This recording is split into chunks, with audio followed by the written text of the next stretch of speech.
ჩემი წინაპრები თურქეთიდან იყვნენ, შემდეგ ინდოეთში ჩამოვიდნენ საცხოვრებლად და ქვეყნის სამხრეთ ნაწილში კერალაში დასახლდნენ.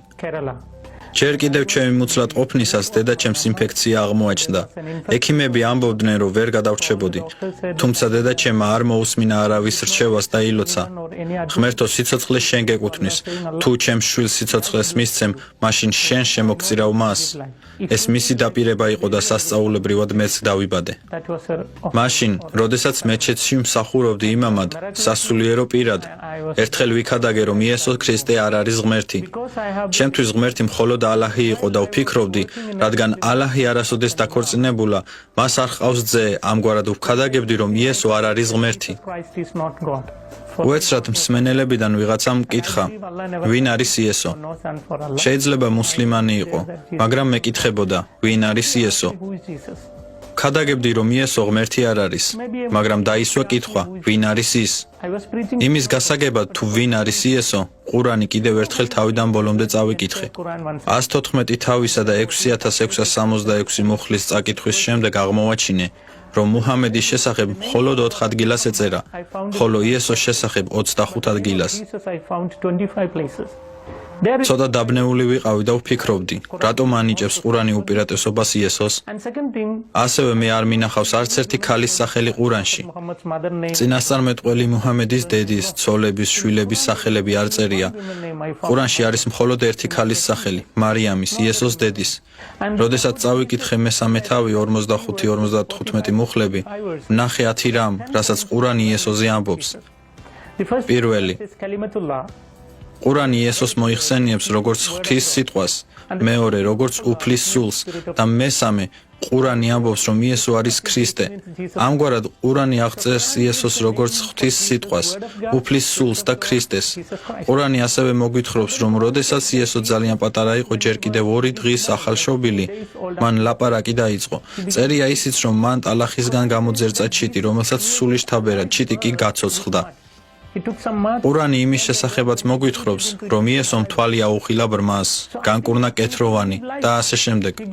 ყურანში ამოიკითხავთ, რომ იესო აღადგენდა მკვდრებს, რომ ის წავიდა 60-ში, ცოცხალია და კვლავ დაბრუნდება. ამ ყველაფრის გაცნობიერების შემდეგ მაინტერესებდა, რა ეწერა ყურანში მუჰამედის შესახებ.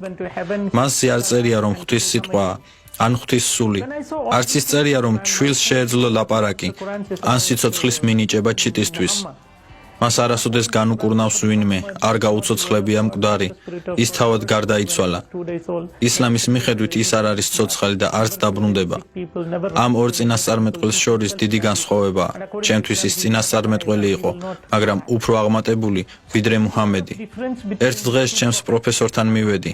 ის 10 წლის განმავლობაში მასწავლიდა არაბულ სასწავლებელში. მე ვკითხე, მასწავლებელო, როგორ შექმნა ღმერთმა სამყარო? მან მიპასუხა, ღმერთმა სამყარო თავისი სიტყვით შექმნა. მაშინ ვკითხე, სიტყვა ქმნილებაა თუ შემოქმედი? ჩემი კითხვა ეს იყო, ღვთის სიტყვა არის შემოქმედი თუ ის ქმნილებაა? ყურანი ამბობს იესოზე, რომ ის ღვთის სიტყვაა. თუ ჩემი მასწავლებელი მეტყოდა, რომ ღვთის სიტყვა შემოქმედია, ამით მეტყოდა, რომ იესო შემოქმედია. და მაშინ მუსლიმანები, ქრისტიანები უნდა იყვნენ. თუ ის იტყოდა, რომ ღვთის სიტყვა ქმნილებაა, მაშინ მახეში გაებმეოდა, რადგან მან თქვა, რომ ყველაფერი სიტყვის მიერ შეიქმნა. თუ კი სიტყვა ქმნილებაა, მაშინ როგორღა შექმნა ღმერთმა სამყარო? მას არ შეეძლო არც ერთი პასუხის გაცემა, ამიტომ უბრალოდ გაბრაზდა, ოთახიდან გამაგდო და თქვა, სიტყვა არც შემოქმედია და არც ქმნილება. მე კი ვუპასუხე, სიტყვა არც შემოქმედია და არც ქმნილება, სწორედ ამიტომ ამბობს ქრისტიანობა, რომ სიტყვა ღვთისძეა.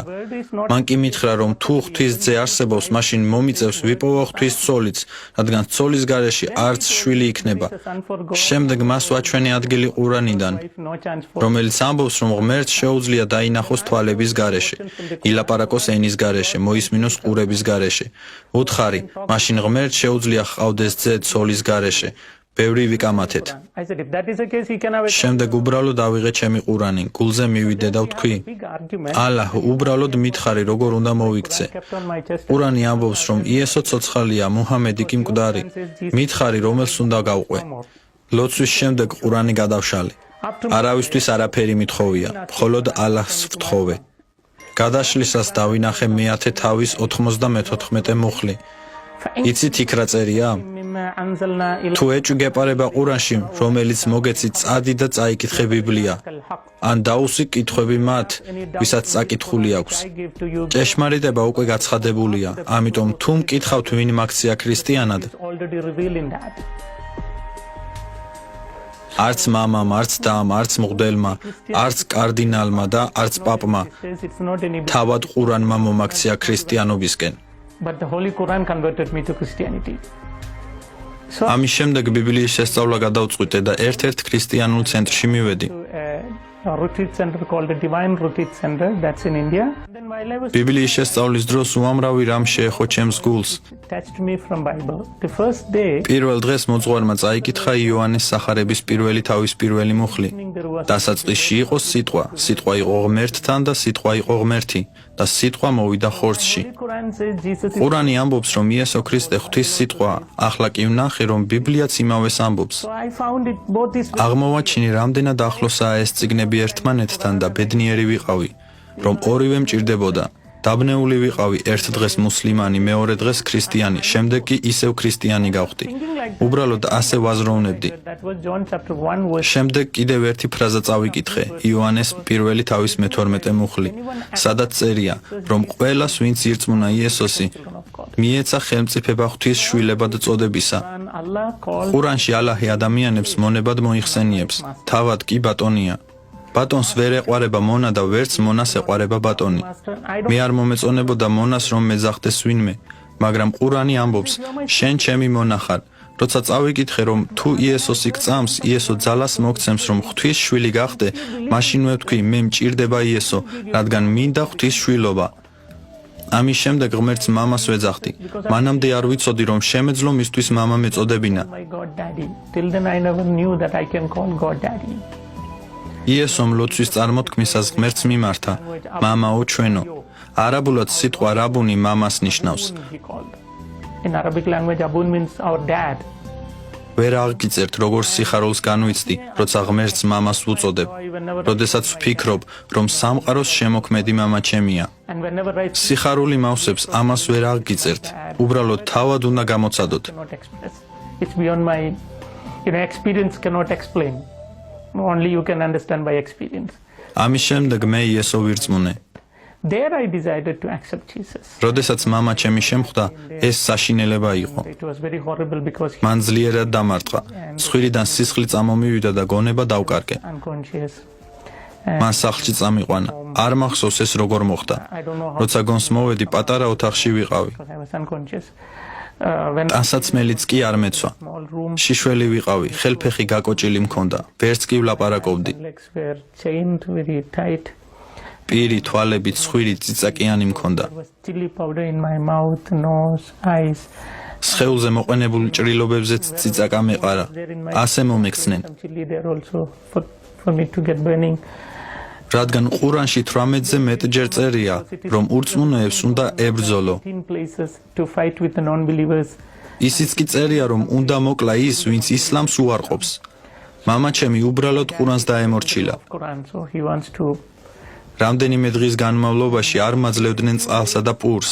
They did not give me. გამოფიტული ვიყავი და ვცდილობდი ჩემი დახეთქილი ტუჩებიდან ცოტაოდენი სისხლი მომელოგა. I was trying to lick little blood. შემდეგ ჩემი ძმა მოვიდა და პირში შარდი ჩამასხა. მათ მითხრეს, რომ ესაა სასჯელი ქრისტეს რწმენისთვის. Believe in Christ. უჭმელობისა და უწყლობისგან მუცელი შემეკუმშა. სხეული დამისუსტდა. ბოლოს ვეღარც კი ვფიქრობდი და ვაზროვნებდი. მკვდარივით ვიყავი. არ მახსოვს რამდენი ხანი დავყავი ამ ოთახში. ალბათ 20 დღეზე მეტი. I lost even my memory. ერთ დღესაც მამა ჩემი შემოვიდა.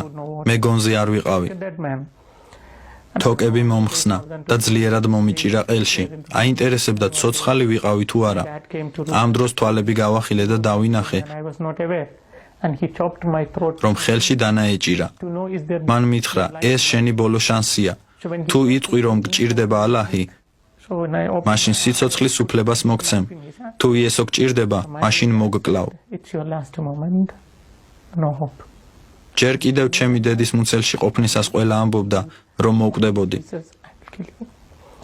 მაგრამ მშობლებს ძალიან უყვარდი და ჩემი სიცოცხლისთვის იბრძოლეს. All said I will die, but they loved me so much and ახლა კი მათ ჩემი მოკლა უნდოდათ. got the life. მამაჩემს ვიცნობ, ვიცოდი რომ მართლა მომკლავდა და ეს ჩემი ბოლო წუთები იყო.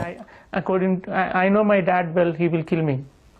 ფიქრობდი რომ იესო ქრისტე მოკვდა და აღდგა და თუ მე მოვკვდები მასში ვიცოცხლებ. Jesus died. უკეთესია რომ მოვკვდე ქრისტეს გულისთვის. Believe in Jesus and I როდესაც გონებაში ეს გადავწყვიტე, რაღაც სინათლის სხივი დამეცა სახეზე.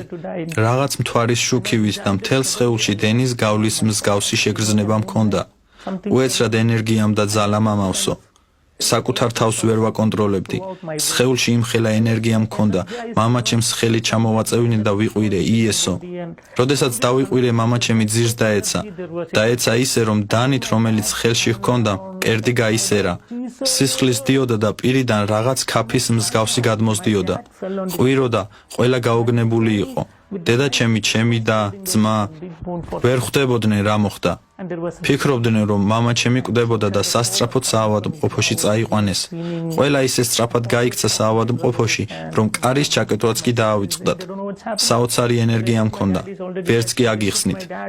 მანამდე ხომ ახალშობილივით უძლური ვიყავი.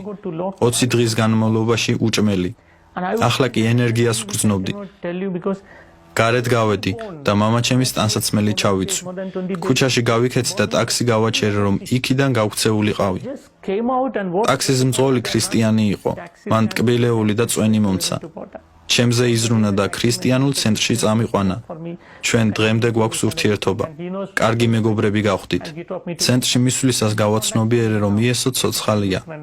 მე მას მოვუხმე გასაჭირში და მან გადამარჩინა, რაც ნიშნავს, რომ ის ჩემთანაა, ახლაც ჩვენი საუბრისას და ყველგან. When I call him for my need, მე უბრალოდ ვიცი, რომ ის ჩემთანაა. he is present. ჩემი გაქრისტიანებიდან 18 წელი გავიდა. That is my life. Everywhere I know that he is present. ვერასოდეს ვიფიქრებდი, რომ მუსლიმანები ამდენ ხანს მაცოცხლებდნენ. I never შუა აღმოსავლეთშიც კი მიქადაგია, to live 18 years. სადაც არაბები მოვიდნენ, მაგრამ არაფერი მომხდარა, რაც ნიშნავს, რომ ჩემი იესო ცოცხალია და მიცავს. Means my Jesus is alive and he is protecting me. თქვენი მეუღლე საფრთხეშია? ისევ გეძებენ? Yes, even after დიახ, ამ ამბის შემდეგაც ბევრჯერ სცადეს ჩემი მოკლა. kill me. იმ დღის შემდეგ აღარ მქონია კონტაქტი ოჯახთან, დასთან და დედასთან, I love so much. რომლებიც ძალიან მიყვარს. I really love her, but ადამიანური თვალსაზრისით იმედი არ არის, მაგრამ ვიცი, რომ ღმერთს შეუძლია შეეხოს მათ გულებს. so I'm praying. ლოცულობ, შესაძლოა ისინი არ გახდნენ ქრისტიანები, მაგრამ ყოველთვის ვამბობ, იესო გთხოვ, წაიყვანე ისინი ზეცაში, სადაც მე ვიქნები. მინდა ისინიც იქ იყვნენ. ამიტომ ლოცულობ ამაზე. და სიკვდილის არ გეშინიათ? Never, never. არა, არასოდეს. სიკვდილის შიში სისულელეა. That is I თუ მუჰამედის გწამთ და მოკვდებით, იცით რა იქნება? die. მუჰამედი მოკვდა, ხალხმა დამარხა და არც კი ვიცით, სად წავიდა ის. We don't know where. თუ მისი მწამს და მოკვდები, არც მე არ მეცოდინება სად წავალ. მაგრამ ქრისტე მოკვდა და გაცოცხლდა. Who died? ამიტომ მაქვს რწმენა, რომ თუ ქრისტეში მოკვდები, ვიცოცხლებ. I in Christ I ამიტომ უკეთესია დარწმუნებული იყო, რომ იესო ქრისტეს რწმენაში კვდები, რადგან იესომ თქვა, მე მივდივარ მამის სახლში. Jesus very clearly ეს იოანეს მე-14 თავის მე-3 მუხლში წერია. chapter 14. მე მივდივარ მამასთან, სადაც ბევრი სავანია, რათა ადგილი მოგიმზადოთ. დავბრუნდები და ჩემთან ერთად წაგიყვანთ. So you know ამიტომ ძალიან ბედნიერი ვარ, რადგან ვიცი, რომ ჩემი იესო მიმზადებს დიდ სავანეს და როცა დაასრულებს, დაბრუნდება და წამიყვანს. I think it is a ფიქრობ ეს დიდი სავანია, რადგან ამდენი დრო სჭირდება მშენებლობას. means still that უკვე 18 წელია ცდილობენ და ვერ მომკლეს. is ready. როცა იესო დაასრულებს ადგილის მომზადებას, მხოლოდ მაშინ წამიყვანს. Nobody can. მანამდე არავის შეუძლია ჩემი მოკლა. That because ამგვარად მე არ მეშინია სიკვდილის, უბრალოდ ვფიქრობ, რა იქნება სიკვდილის შემდეგ. life თუ საუკუნო სიცოცხლე გინდა, შენ იესო გჭირდება.